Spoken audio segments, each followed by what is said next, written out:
I'm Julie Wolf with IndieBio, and we are here with Founder Stories, where we learn a little bit about the motivation and the technologies of the IndieBio founders. I'm joined today by Lynn Kurtz, the CEO of Allied Microbiota. Thank you for joining me today, Lynn. Thanks, Julie, for inviting me. It's a pleasure to be here. Now, as the name implies, Allied Microbiota uses microbial allies, namely bacteria, in order to eliminate contaminants from toxic soils. Where do these contaminants come from in the first place, and why are they in the soil that needs to be cleaned up? It's a great question. And so these contaminants come from industrial processes.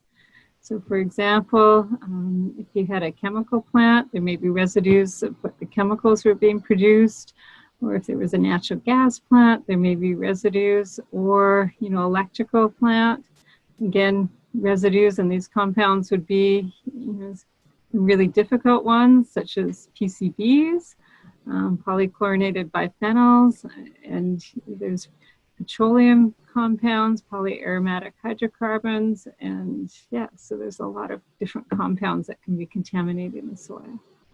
And how long do these compounds last in soils if no one treats them or tries to get rid of them? They can last for decades to hundreds of years. Something like PCBs, they're man-made compounds, and they've designed to be really incredibly stable. And if you don't get rid of them, they will persist for a long time.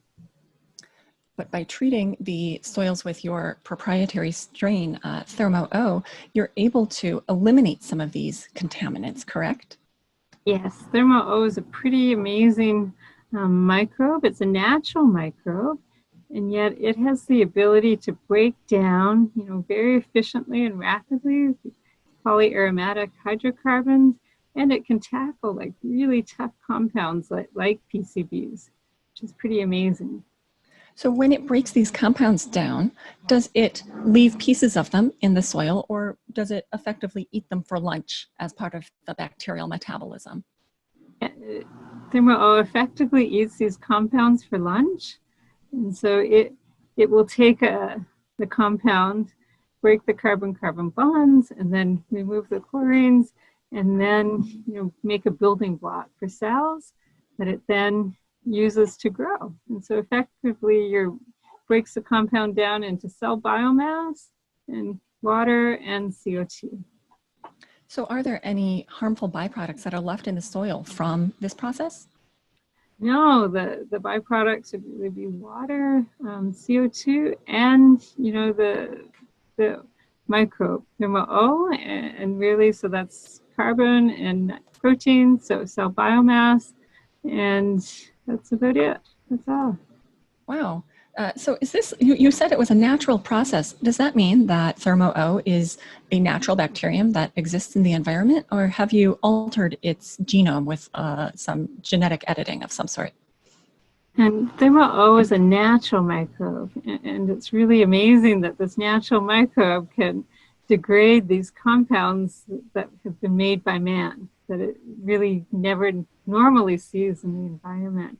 And it's a really amazing strain that Allied Microbiota's founder, Ray Sambrota, he scoured the globe for looking for solutions to these contamination problems. And he found Thermoo and developed ways that we can grow it up, make larger amounts of it, so that we can then deliver it to remove these contaminants.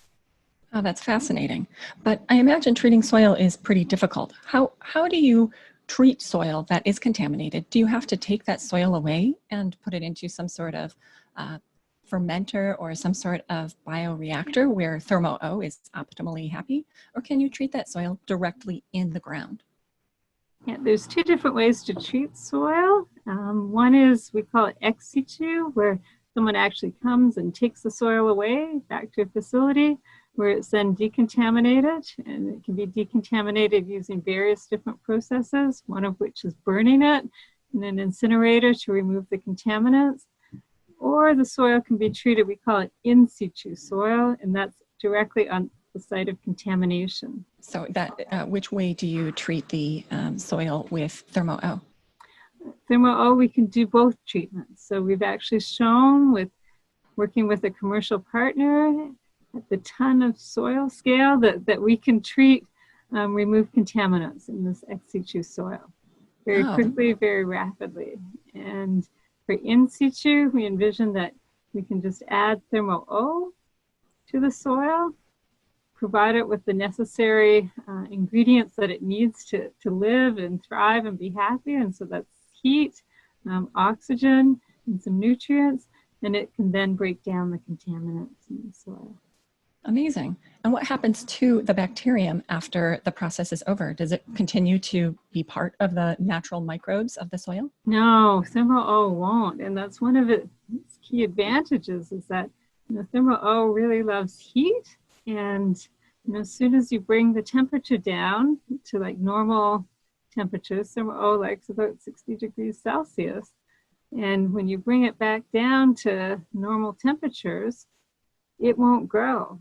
And the natural microbes in the soil will then outcompete Thermoo, and it will go away. I see. Now, these toxin-containing soils are often found at places that have been designated by the EPA as a brownfield site or a Superfund site. Can we talk about how many of these contaminated sites there are, and just what volume of contaminated soil exists that needs to be treated? There's over 450,000 brownfield sites in the US and over 1,300 Superfund sites. Those are the really toxic sites. And together they contain about 100 billion tons of toxic soil. And it's hard to wrap your head around that number, but that number is enough to cover New York, New Jersey, and Pennsylvania 1 foot deep with soil that's too toxic to use. That's a crazy amount of soil.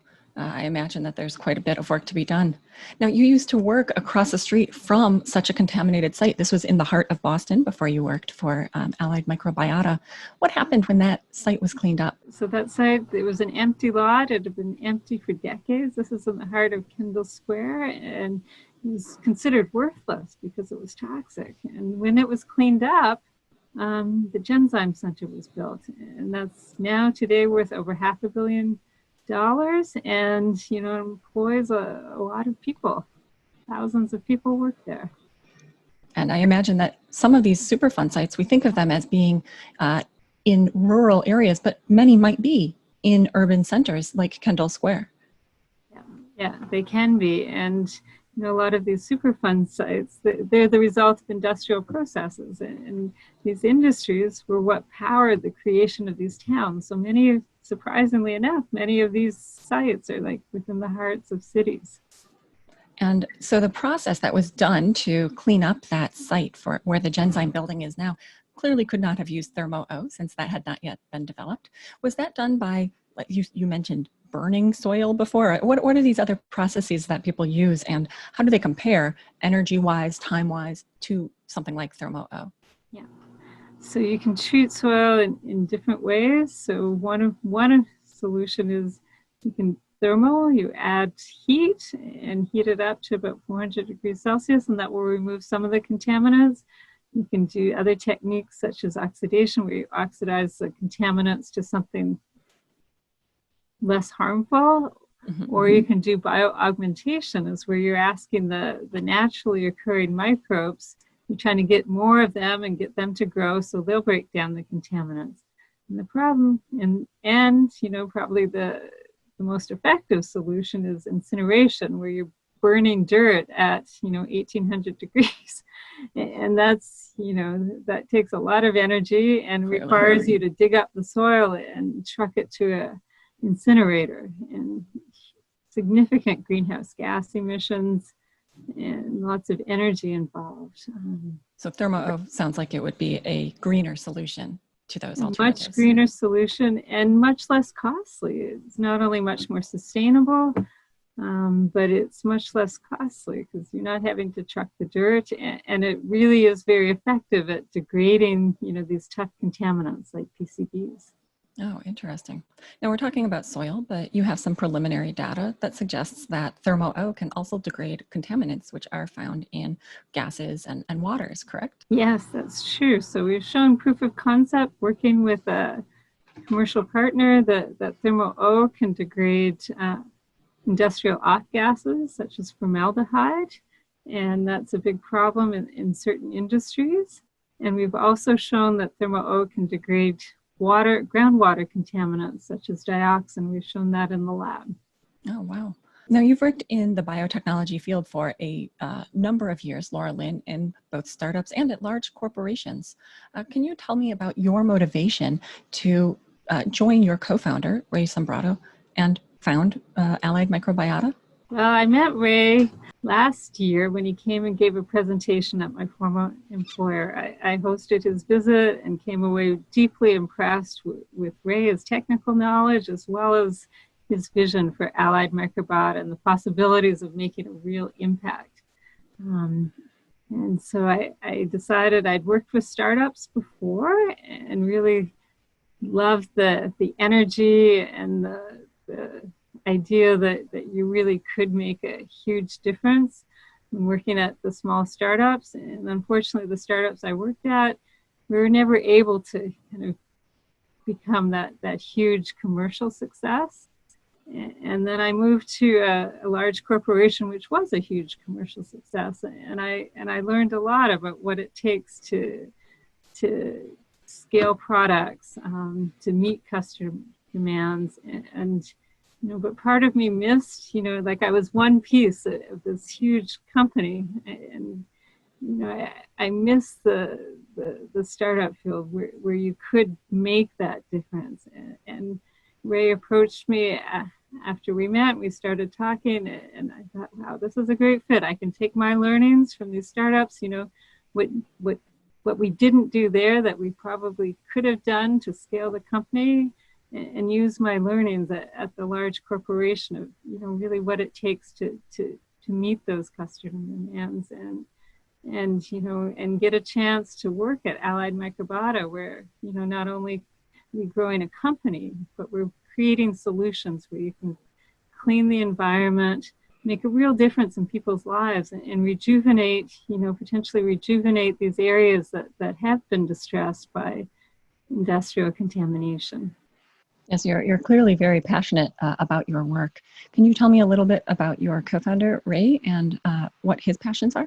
And Ray, I think that's what impressed me the most about Ray is that, he's very passionate about making a difference. He spent over 30 years in environmental microbiology, a professor at Columbia, and, he saw time and time again that scientists are making these discoveries in the environmental microbiology, environmental field that somehow they're not getting translated fast enough to the marketplace. And so, you're not seeing the advances in cleaning up the environment that we could potentially see. And so he made the decision that, to step away from the university to grow a company dedicated to translating these discoveries into real world solutions where you're impacting people's lives and you're making an impact on the environment. That's a wonderful motivation.